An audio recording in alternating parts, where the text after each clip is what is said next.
Hello, I'm Charlie Brooker and you're watching Weekly Wipe, a programme all about things that are happening.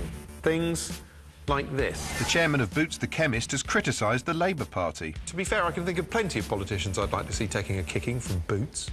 He said he thinks Miliband would be a catastrophe in number 10, but would look fabulous in number 7. Channel 4's The Jump returned to wow viewers with its intoxicating blend of celebrity injuries and sleet. This year's contestants include Joey Essex, a man so stupid you expect him to go up the slope because he's never heard of gravity. There was heartwarming news coverage as thousands of strangers donated money to a disabled OAP who was mugged outside his home. Bet that mugger feels stupid. If he'd waited a week, that guy would have been worth hundreds of thousands of pounds. And there were eye-popping scenes at the Super Bowl as Katy Perry wowed the crowd with a spectacular half-time show in which she performed an exciting medley of her greatest hit. More of that sort of thing later, but first, did you know there's a general election on the way? Well, there is. 100 days to go until the general election. The party leaders step up their campaign. Recently, the news pissed its knickers over the milestone that is 100 days until the election. It's 100 days to go before the general election. With 100 days to go to the election. 100 days away. Don't know about you, but I'm going to stay up and watch the whole thing.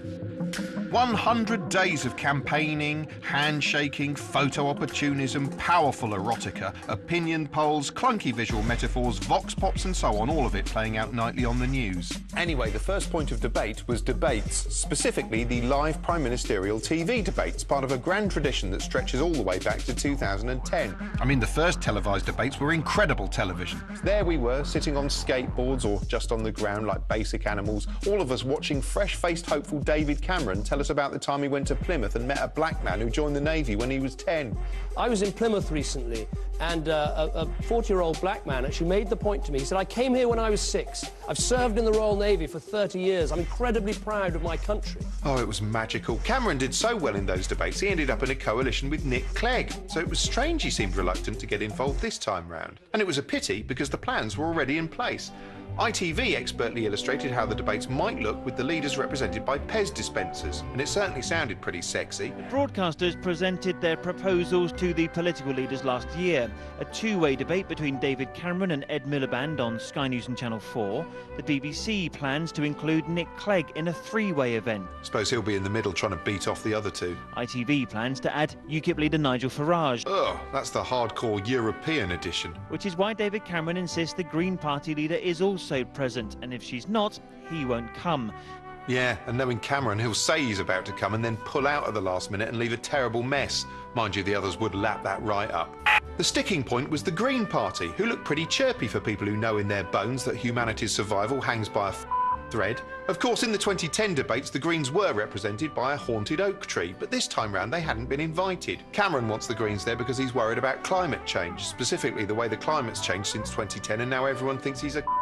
Cameron's quibbling irritated novelty UKIP mascot Nigel Farage, who had been invited. David Cameron is using the Greens as an excuse not to have a debate with UKIP. He's chicken. He's running scared. Poor old Nigel, he'd been looking forward to some much-needed media coverage. I mean, he's hardly ever on telly. Sometimes whole seconds go by without me seeing his face.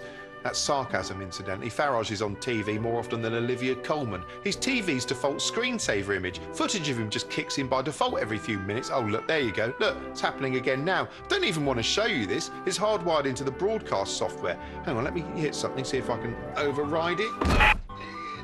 No, hang on. There we go, that's better. Hang on, just going to plug the cable back in. Equally unimpressed with Cameron was Ed Bonk Milibump, who ferociously berated the PM up the Commons. There's only one person running scared of these debates, and that's this Prime Minister. Interesting tactic, accusing him of running scared of a live TV debate during a live TV debate. When he looks at the Green Party, why is he so scared? I'll debate anyone the broadcasters invite to debate. Anyone? All right, what about Sooty here? Bear in mind you will have to keep pausing while he whispers in your ear. What's that, Sooty? There he is. Actually, never mind puppets. He didn't do brilliantly up against Mylene Class, as ITV's The Agenda made devastatingly clear. Is that your only option? You might as well just tax them on this glass of water. Look, you can't just point at things and tax them. You need to have a better strategy. In fact, Miliband's best chance of triumph is to go up against former Happy Mondays pharmaceutical dancer Bez, leader of the Reality Party. As Sky News incisively demonstrated, he'd make the debates brilliant. But what's wrong with fracking? A lot of people believe that it can solve a lot lot of the future energy problems for the UK, that it will lead to cheaper fuel for ordinary people. What's wrong with that? Well, at the end of the day, that is a slight lie, because there is alternatives out there with green energies. And, what was the question again? Anyway, then the broadcasters called DCAM's bluff, adding the Greens to the panel, along with the SNP and Plaid Cymru. The debate now looks set to feature more parties than a Freshers' Week. There'll be so many participants standing behind lecterns, it'll look like an episode of enthralling game show The Weakest Link. In British politics, the Labour MP who in 2010 was appointed Shadow Home Secretary is Ed who? Miliband. Balls. Britain's lectern manufacturers can't possibly cope with this unexpected spike in demand, so the leaders will probably have to bring their own. Luckily, they've got loads of them. Look, Nick Clegg's got one you can totally see through. Miliband has a wipe clean vinyl model contoured for adult fun. And look at this, can't say I'm too keen on this curvy wooden lump leaning against a lectern.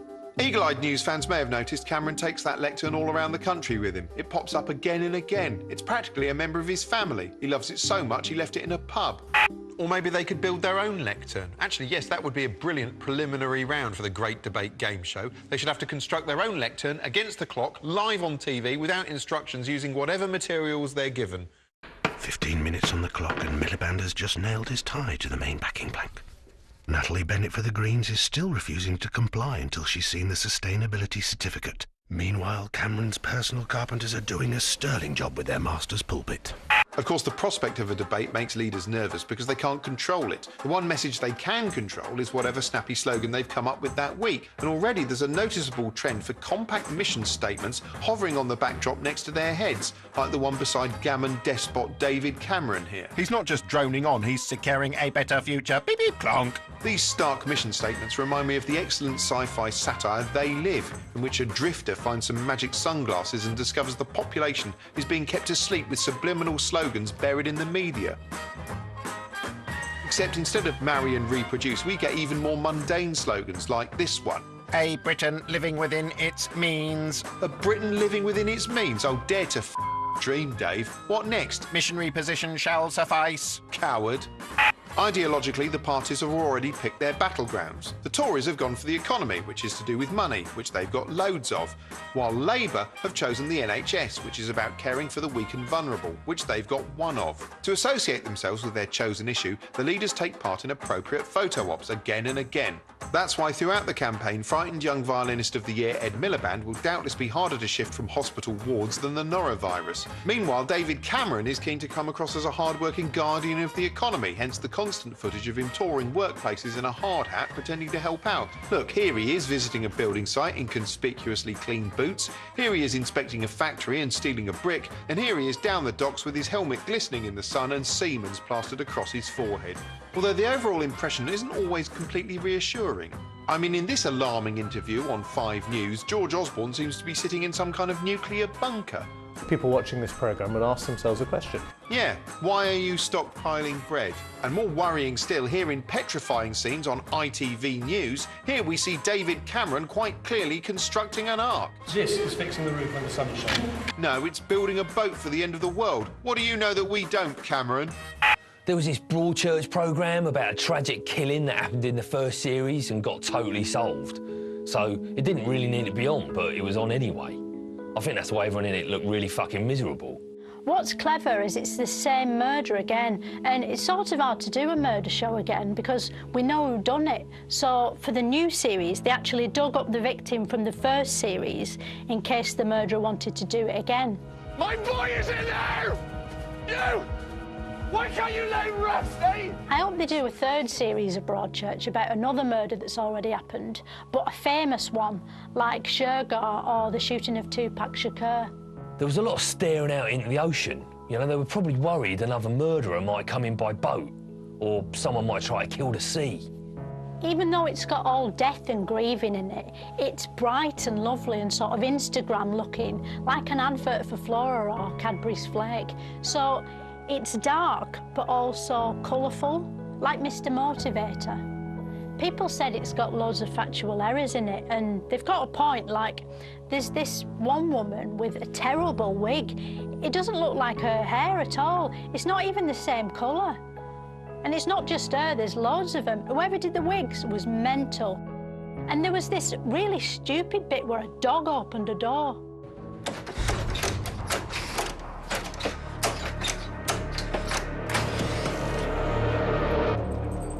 There's loads of crying in it. Because there isn't a new murder, I think it's about a sort of crying disease that makes people leak water from the face. And it's really contagious because everyone starts doing it. And it's not just face water. Like, one of them totally sprung a leak from a front bum out in the street. See what you've done? And then she kept going till tons of water was coming out. And if they don't find a cure, everyone in Broadchurch is going to drown. There's all these people and you're not sure who's suspicious and who isn't. Like, there'd be someone who sort of looked kind, but then the programme would subtly imply they might be evil, like really subtly.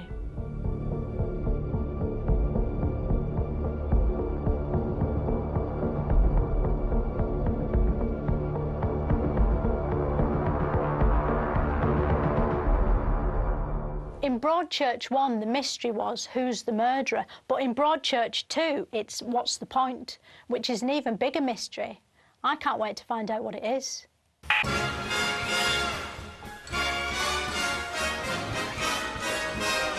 Prehistory! Then Channel 5 enthralls the nation with the gripping TV experiment in which a group of volunteers are sent back in time to the year 10,000 BC, where they'll definitely have to fight dinosaurs.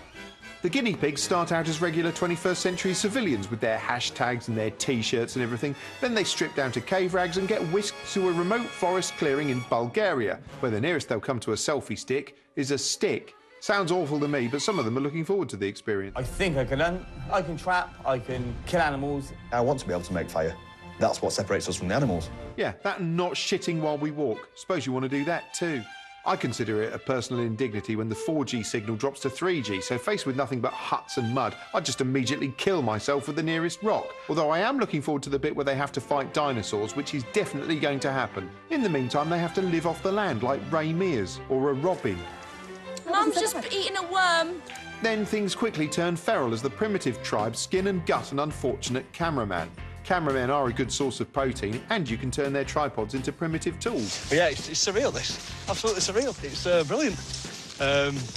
Especially from somebody who doesn't actually like killing stuff. But yeah, it's great, this. So I'll get an axe and then I'm going to chop his head off. Oh, I can't wait till he gets to use that axe on the dinosaurs. Pretty sure they're coming soon. The next task is to start a fire and cook the meat, which isn't as easy as it looks.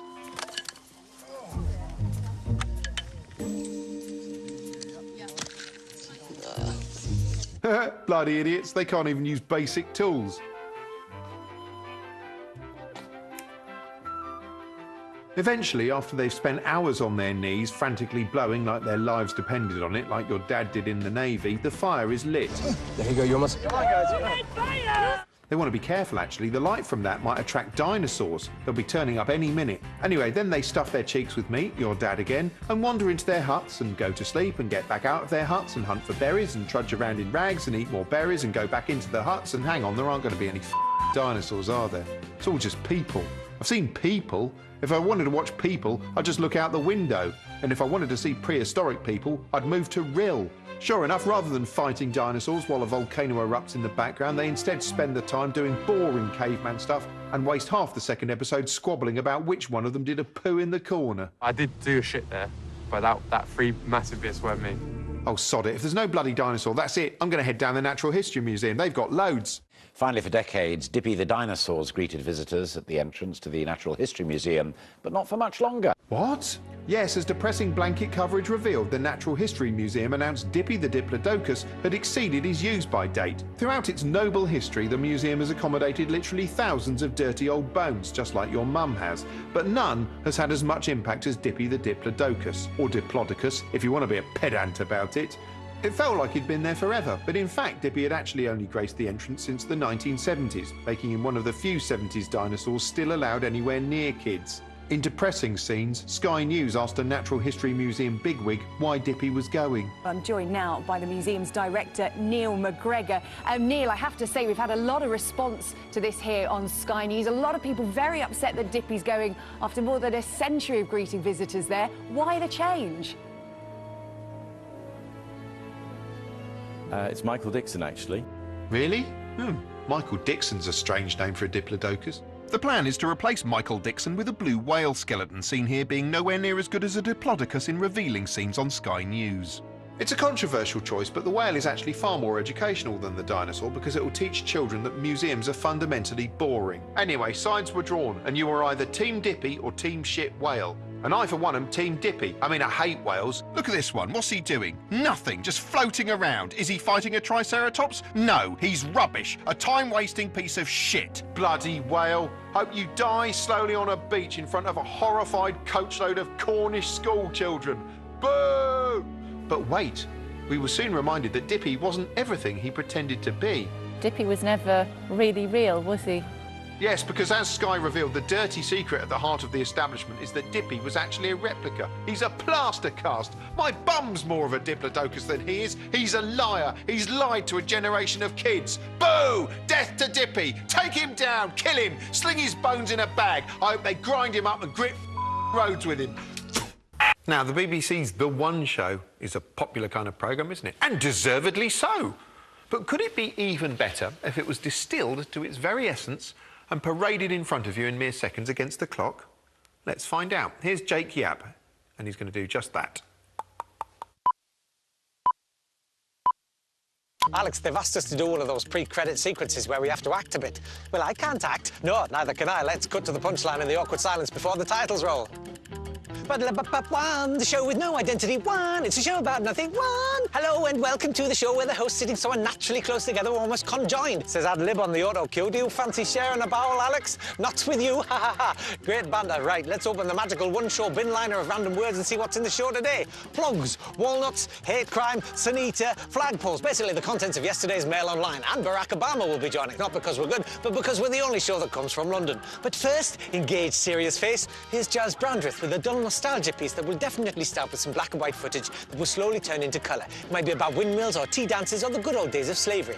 Excellent stuff, and Jazz is in the studio now so we can awkwardly talk across our celebrity guest about the topic. Keep talking while I nod. The director's telling me what to say next. Thank you for highlighting this important issue for us. Amazing. And a reminder for you at home to send us your photos of windmills using the hashtag MyLifeIsAVacuum. Now I want to ask celebrity guest who will ask one question to before the plug. How are you? Fine, thanks. Brilliant. The book is out now and it's excellent. Take it from my researchers. Singing us out in style is the Galashiels Broken Ladies Choir, who raised over £6 for children in need. Take it away. Look into my eyes. That's all we've got time for. Get back on the coach. Tomorrow, Chris Evans will be here for the most heavily diluted version of TFI Friday imaginable. Bye, one! Did you see the Super Bowl at the weekend? And there's a bit of mundane coverage of sport in it, but chiefly it's a festival of advertising. Corporate America at its finest, with a rousing halftime show from none other than the spectacular Katy Perry.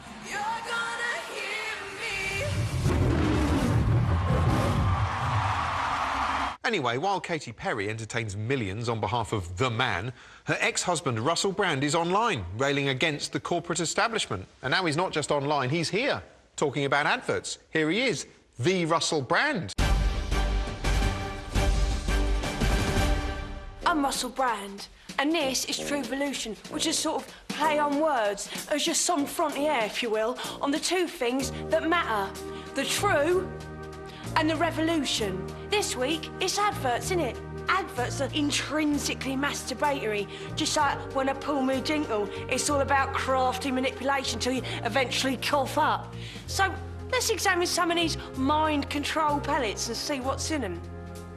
Here's an apparently innocuous advert for Home Pride. Even the fussiest eaters love Home Pride night. Know that name, Home Pride? Sounds like a nationalist movement, like what a BNP might restyle themselves as. Keep an eye out for that. So what's Home Pride showing us? A faceless white man in establishment garb, ingratiating himself into family life, literally feeding and caring for civilian offspring. Meals that get finished start with Home Pride.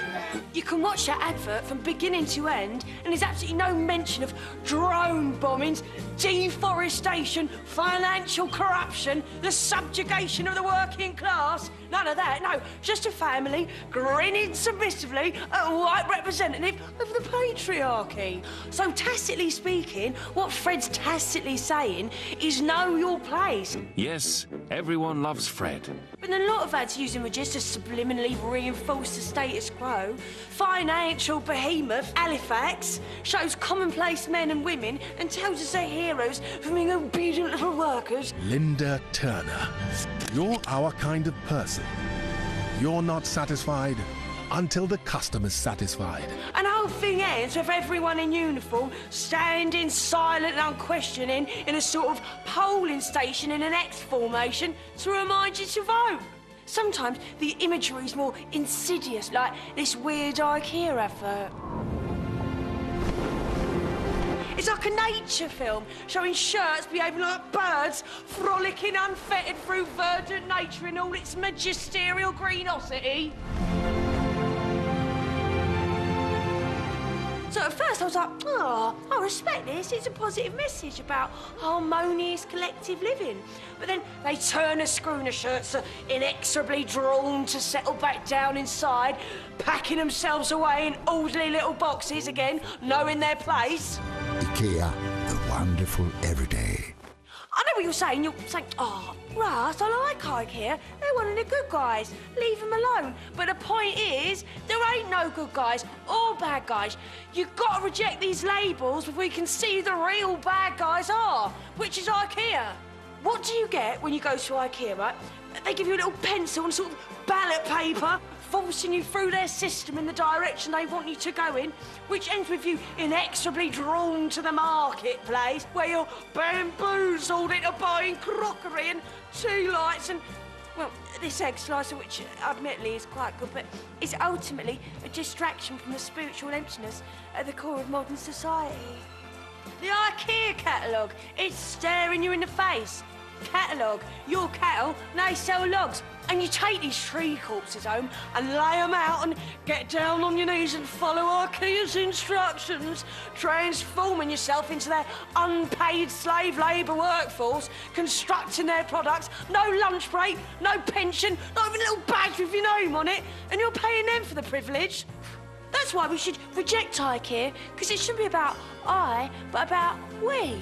No to IKEA, yes to we care, or we care. Anyway, that's it from Truevolution for now. Till next time, stay authentic, inquisitristic, and never stop shouting, why? Harry Krishna, peace out.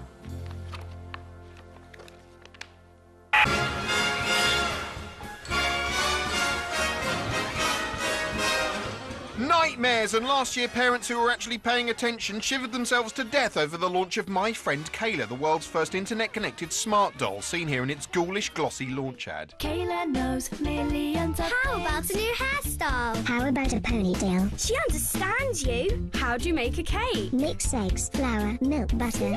What's a baby kangaroo called? A joey. Wow, how does she know that? Kayla, how do I tie a noose? Don't know if you've seen the chilling Talkie Tina episode of the superlative Twilight Zone in which a creepy talking doll torments Telly Savalas. Will you shut that thing off? My name is Talkie Tina, and I think I could even hate you. Well, My Friend Kayla's a bit like that, but in colour and actually happening in our world. But wait, because the intrepid BBC has just revealed Kayla can be hacked and made to say anything. We've modified some of the commands that she speaks back, and quite easily. Hello, Kayla. I'm in charge now.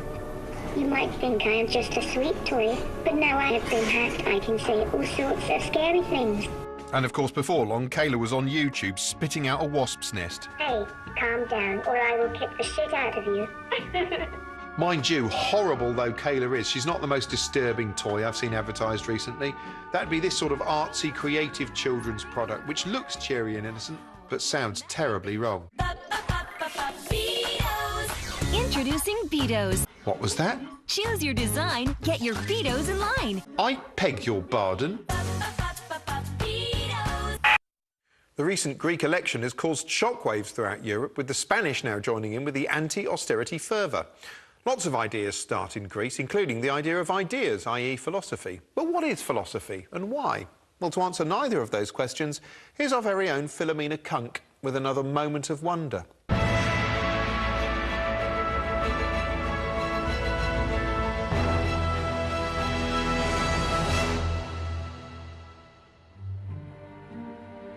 How have humans become the most top animals on the planet? It's because we're the only ones who ask questions, apart from owls. But they only ever want to know who's there. For years we've asked questions like, is there a meaning to life? How did those shoes get in my fridge? And most weird of all, how am I thinking these things? When you think about it, thinking about thinking is the hardest sort of thinking there is, which makes you think. Luckily, some people in old faraway times spent their whole lives doing exactly that sort of thinking. People known as philosophers. One of the first philosophers was Pythagoras. His big idea was that everything in the world could be done with numbers, like in Argos. Pythagoras is best known these days as the inventor of the triangle. A world without his ideas would be unthinkable, because there'd be no Dairylea and no way of starting snooker. Another old philosopher was Plato. Plato invented Platonic relationships. Before him, men and women couldn't just be friends. They had to have full sexual intercourse with each other, which is, of course, what people in Platonic relationships want to do really anyway, whatever they tell people. In 1637, French philosopher René Descartes became famous for saying, "I think, therefore I am." What he was trying to say was, if everything's in our brains, how do we know we exist? And the answer, of course, is footprints. To find out more about philosophy, I've got an expert here with me. Or have I? Or am I here? Maybe I'm imagining them, or they're imagining me. Or am I? Hello, philosophy lady. Am I here? Yes. How do you know? Well, I can see you, I can probably feel you, I can hear you. What lovely warm hands. Thank you. It is possible that I'm dreaming. Yeah. Or I could be dreaming too, couldn't I? Or you could be dreaming, yes, but you asked me whether you were here. So and it's true, if I was dreaming, that wouldn't have happened. No, if you were dreaming, that wouldn't have happened. If I were dreaming, then my belief that you are here might be false. Right. And unless I can tell that I'm not dreaming, therefore, it's possible that you're not here. Yeah. But if we both sort of nip ourselves... Well, the trouble with nipping yourself like that is you might dream that as well. I mean, any test you can do to see whether you're awake, you could do when you're asleep. Any belief that could be false if you were asleep is a belief of whose truth you can't be certain unless you can be certain that you're awake. Perhaps Descartes was right, and we think because we are. Because if you think about it, we probably are. And if we aren't, then maybe it doesn't matter. Next time on Moments of Wonder, I'll be asking, who lives in here and what do they want? That's all we've got time for this week. Until next time, go away.